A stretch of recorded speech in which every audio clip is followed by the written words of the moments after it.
very focused on these abstractions that Secretary Rubio talked about very eloquently this morning, the liberal rules-based order, and it became very dependent on the United States. And some of that, to be honest, was the fault of the political establishment in the United States. So we're not putting the fault at all on our allies, but it's shared. But what we're looking for and what we're pushing now is a NATO 3.0. And the good news is that I think, as Secretary General Rutte has eloquently said, thanks to President Trump, NATO is actually stronger than ever and is put on the trajectory for long-term sustainable durability and strength and efficacy. And that involves a couple of things. It involves the kind of flexible realism, sort of brass tacks, practical, results-oriented mindset, a refocusing on, in a sense, going back to what you can think of as NATO 1.0, of NATO as a military alliance. And when you think of it that way, and I think it's very compatible with the zeitgeist, if you will, of the Chancellor's speech yesterday, which is, let's get down to business. Let's understand. If you go back to the 1950s, a friend of mine just sent me a quote from Konrad Adenauer from 1955-56 about you can't rely too much on the Americans over time. It's not reasonable. Let's get down to business. So I think that the main thing that we want to do looking forward with this NATO 3.0 approach is to say, all right, let's come to a much more equitable and thus sustainable model that's focused on an effective, rational defense of NATO, with Europe taking primary responsibility for its conventional defense, backed up by meeting those spending pledges, led by President Trump with Secretary General Rutte and the European leaders, that will enable that. And if you look over time, that is a really promising sort of vista where we're going to have, a Europe that is strong, that is populous, that is wealthy, that is able to field really serious military force. And I see friends of ours from the Indo-Pacific, and we're asking the same thing. I was in South Korea, the first non-NATO ally to commit to 3.5%, the new global standard, as the national security strategy has said. I think that's where, we see not a retreat of the United States from its alliances, but a kind of moderate approach that puts it on a much more sustainable path.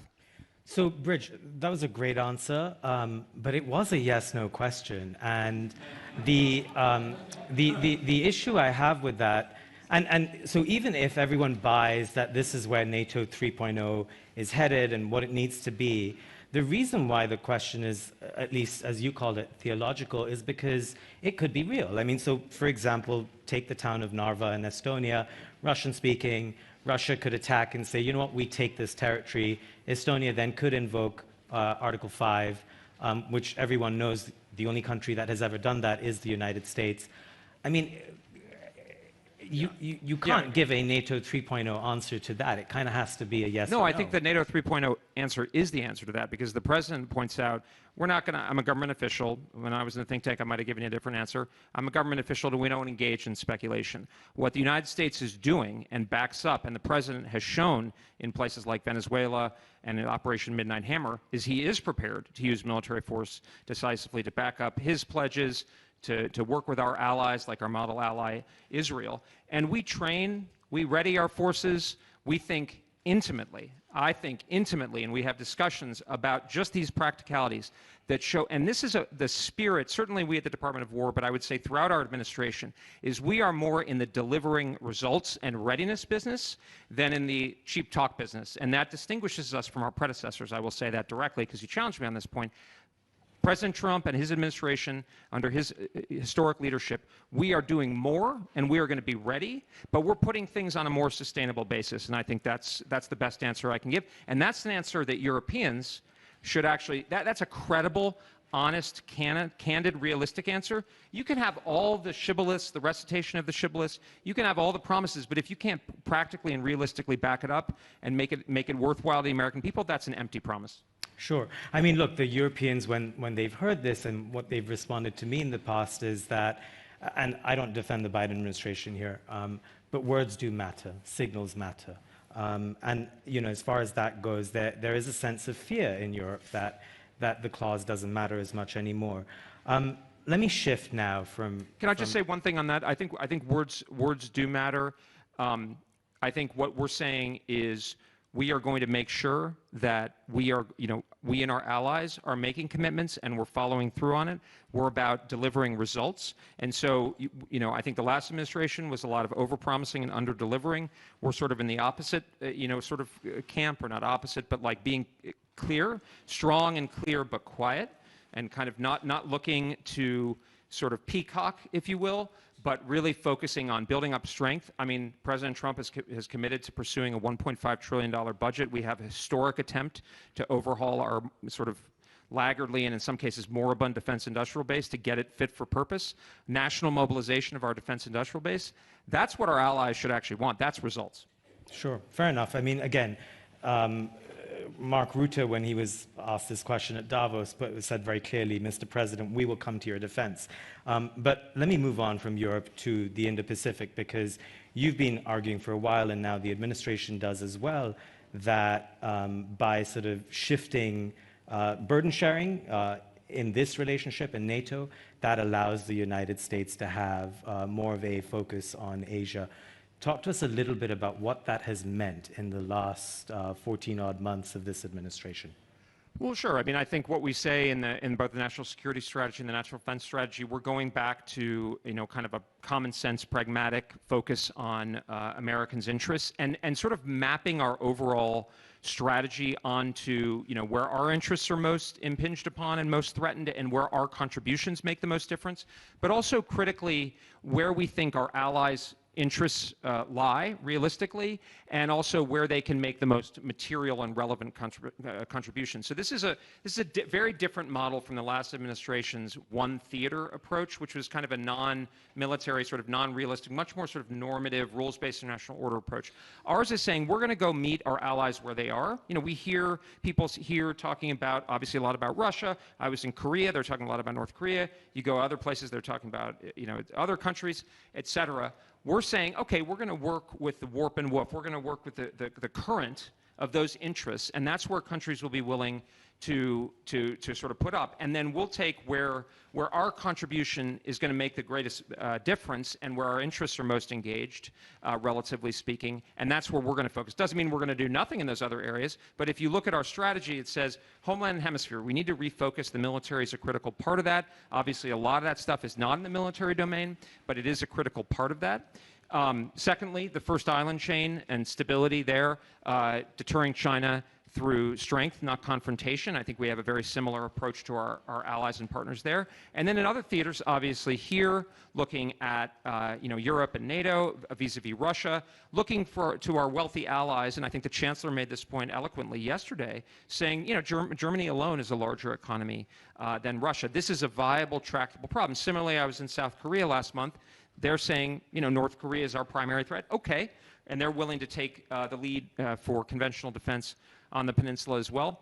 That's what we're seeing. And so I think a lot of what we're seeing, obviously, I can't talk about in detail, but I think a lot of what we're saying is we're going to get the force back to a kind of a focus on lethality and readiness. Secretary Hegseth has made a kind of historic approach to get back to the basics there. And then on the industrial side, I mean, ultimately we see this tragically in the war in Ukraine. These modern conflicts are going to be wars of production, so we need to have a defense industry that can produce for ourselves and for our allies, and I would say we're also very supportive of our allies growing their defense industrial base, and that'll put us on a long-term trajectory, and we're confident that this will be the recipe for stability, but also deterrence and defense. Let me talk about China now. There's a sense that between, say, 2016, the start of the first Trump administration, and, say, 24, there was a real ascendance of China hawks in D.C. writ large, but in the White House and in two administrations. There's a sense now that that trend has reversed a little bit, and I'll just cite a couple of things that suggest so. One is really pulling back from some of the tariff policies from early last year after China imposed export controls on rare earths and critical minerals. There's also the United States pulling back on chip restrictions for the highest end chips. And there's a growing sense when you add all of this up together that the United States has actually changed its posture on China. Would you agree with that? Well, I'm not sure I could characterize how the overall trajectory. I would say that I think the United States wants a stable and respectful relationship with China. Obviously, we want to avoid conflict. We also want to be able to engage in mutually beneficial commerce, but we obviously recognize from the president on down that we need to do that from a position of strength. Obviously, that's commercial and economic strength, On the military side, I think we're very clear about that. That strong and clear but quiet, that focus on the first island chain. And we need to work with our allies, particularly our allies in the Indo-Pacific, to build up a position of collective strength. I think we've been actually quite clear. I don't know how this relates. I wouldn't presume to sort of characterize it, but it's a coherent approach that's very akin to this common sense America First approach. We're not, under the president's kind of visionary leadership. Can you define America First, just so we have like a dictionary sure. definition? I would say America First, and I think a little bit of the hack for America First is the common sense approach. I think common sense, the president talks about common sense. But my common sense is different from your common sense. Okay, so, it's not a scientific theorem, but it's basically saying, are things working out for regular Americans, right? And I think that obviously people are going to contest what that means, and that's actually good. It also sounds like foreign policy for the middle class. Well, I think people are contesting. Our conceit is that we're doing a lot better job, right? Right. And part of that is, and of course that's the president's contribution on taking and saying, like on the international trade regime, and saying, wait a minute, this is not working for Americans, and saying the sort of orthodoxy of the economist class is not actually working. Okay, we're going to relook at that. NATO, like you come to a place like the Munich Security Conference, and I say this with respect, but for many, many years, it was the same kind of the recitations, right? And the president saying, wait a minute, how does it make sense for very wealthy, prosperous, developed countries to be spending close to 1% and we're spending 4 to 5% of GDP and we're using our forces? Again, a lot of the blame goes on Americans for those decisions, but that's sort of a common sense reassessment. I think with China, I think we understand and we respect China's tremendous achievements over many years in the development of its economy, its significant, very significant military buildup, and we're acting accordingly, but we treat it respectfully and looking at it in a clear-eyed way with the goal of a favorable balance of power and stability. And those are some of the themes that I tried to lay out in my speech at the Sejong Institute in Seoul, which is to say, and I think actually in our engagements with the Chinese, they honestly, I think it resonates in the sense that obviously both sides are looking for advantage and negotiating, and that's a very direct matter. But it's not a kind of, as we've said, we're not trying to strangle China, which obviously you hear, you probably have heard this over the years, that the Chinese belief that we were trying to strangle their growth or hold them down. That's not what we're trying to do, but we're going to make sure that we and our allies and partners are operating from a position of strength. That, to me, is common sense. Obviously, we're not communists in the Trump administration, to say the least, but it's also not our job to say what the government of China is. You know what I mean? Yeah, I will say, though, that this morning, Wang Yi, the foreign minister, when he was speaking, he did say that, for example, the UN works just fine, which was a direct refutation of what Secretary of State Marco Rubio said. And then he did point a finger at, quote unquote, certain countries. So, in as much as there's a change in policy, I'm not sure I'm seeing a great change in tone. Well, but tone is, we're not naive. Like this is a tough, clear-eyed, relationship. Obviously, fortunately, our presidents have an excellent relationship. But, this is a relationship of of two very significant players, and we're going to agglomerate, our strength and position. Again, we're going to be engaging, we're going to be direct, we're going to be realistic, we're going to be respectful, but we're also going to look after the American people and also our allies and partners. You were very influential in the writing of the National Security Strategy and the National Defense Strategy. The word Taiwan doesn't show up in either of those. Is there a reason why? And lead us into a little bit of a discussion about how you're thinking about deterrence for Taiwan. Well, I think I have nothing to say in terms of any policy change or position or emphasis even on the issue of Taiwan. I think our president is actually quite consistent with our traditional position of the, our one China policy and other things, 6 assurances, et cetera. So I think, the goal is obviously these public documents, we understand that people look at them very carefully. We measure our words carefully, as I said earlier. And we, obviously the president is our spokesman on matters, especially on matters, well, on anything, but certainly on matters of great sensitivity. We have hewed closely to our position, and we're focused obviously on our position in the Western Pacific. But we're seeking stability. We're seeking, but stability involves both a willingness to engage, but also clarity and strength. And we're all about building up a position of strength. And if you look at the budget, if you look at what we're doing with our defense industry, if you look at what we're enlisting our allies, well, I wouldn't even say enlisting, encouraging our allies to do for their own reasons, that's the right mix under President Trump's leadership. So I take your point quite well about common sense, and I think there's an element about common sense that really appeals to people and even to policymakers, and even to journalists.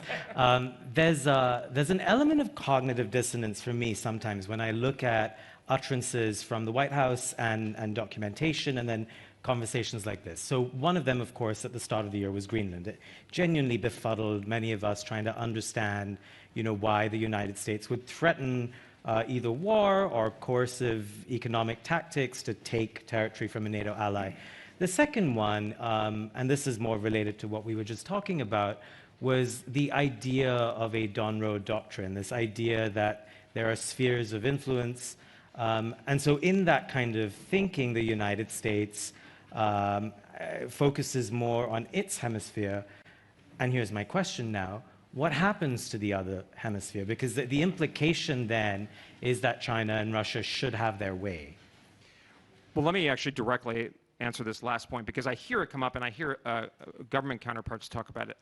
I see zero evidence from the United States government in any sort of authoritative statement or quarter that we are conceding, hemispheric spheres of influence to anybody else. To the contrary, the authoritative statements of the U.S. government, whether the national security strategy or the national defense strategy, literally say the contrary. Now we're working with our allies to ensure that that's a sustainable mix. But I see that as a projection, and a little bit it's sort of this normative frame that people say, oh, well, maybe they're thinking that way in my estimation, so maybe they have to give it to the others. I don't think that logic is how, certainly I think, but I don't think how people in the administration think. I think we're looking for a favorable balance of power with our allies and partners in a kind of hard-nosed, credible way. At the same time, we are also engaging, we obviously have negotiations with Moscow designed to obviously try to end the tragic war in Ukraine. We're engaging with China on a variety of fronts, trade and otherwise, et cetera, in military channels. The president's team is negotiating with Iran, et cetera. So, I think this is actually a common sense miss that if we went back and had this conference in 1980, this would seem like pretty obvious. Both Ronald Reagan and his predecessors did this kind of thing. And, I mentioned the Harmel report in my speech at the Defense Ministerial, which is it's been the established dual track in NATO during the Cold War, which is, of course, you want to be strong, but you also got to see if you can narrow and potentially try to avoid a conflict if it comes because of misperception and miscalculation. Yeah, I like that you use the word normative there in terms of like the critiques. They are normative in large part because some norms are being challenged, and I think that's where that critique comes from. I think that's true, and I think Secretary Rubio owned that, and I said the same. I think I said the other day that I was very encouraged. I only heard the rules-based international order mentioned once while I was in Brussels, and that was a real progress. Why don't you like the term? Well, I think it's both a misconception. Whether it exists or not, but it actually gets people, especially in this kind of context, and misleads them in terms of the frame in which they approach the alliances. So it becomes more about a sort of catechism and how much you hew to this purported catechism, rather than a practical discussion, almost like a business-like discussion about, all right, how do we make sure that this operation is sustainable over the long term, that everybody's pulling their weight? Somebody, a good friend of mine who's involved, he said, one of the things people are trying to do, you see Secretary Besson making the point about 22 trillion. And again, I don't want to harangue the point too much, but there's sort of a mark-to-market element here, which is like, hey, wait a minute, this has been way out of whack. Let's get down to basics. And I think what I'm very encouraged to see, and obviously I disagree with a number of things the Chancellor said yesterday, and I say that with respect. Obviously, we as Americans have a different view, or we in the administration. But overall, the frame was, I would say from him, was very much leaning in and saying, let's get down to business. Let's be practical. We're going to have differences. We had differences. I will just say, though, that when Chancellor Merz said the international order doesn't work anymore, it isn't here, I think he meant that as a criticism, and the point was... Well, he's free to say that, but he's not indexing on that and kind of languishing there. He's saying, what I heard the message to people was to say, let's get off that. We may decry it, and actually the minister-president of Bavaria said something similar. Let's move on. Let's get practical. And honestly, and the German government, and not just from the Chancellor, but from Minister Pistorius, who's had a historic role in raising German defense spending and changing the Constitution. They both deserve enormous credit, and their parties, and many others with them. That's the greatest evidence. And if we want to talk about the different, and I do think there are people in this orbit who are still indexed on that, and I think they're going to be left behind, and they're not helping Americans, but more importantly, they're not helping Europeans. Yeah, I take all of those points. I guess, again, just one last thing on that. The rules matter because, for example, if territorial integrity in Europe doesn't matter, then China could use that as a rationale for Taiwan later. But one last question for you, Bridge, before I let you go. As this sort of very historic burden sharing change takes place, and as you and others have gotten Europe to carry more of the burden when it comes to defense spending, what does that do over time, 5 years, 10 years from now, to the nuclear umbrella question? Well, thanks. And I mean, I really got to stress that President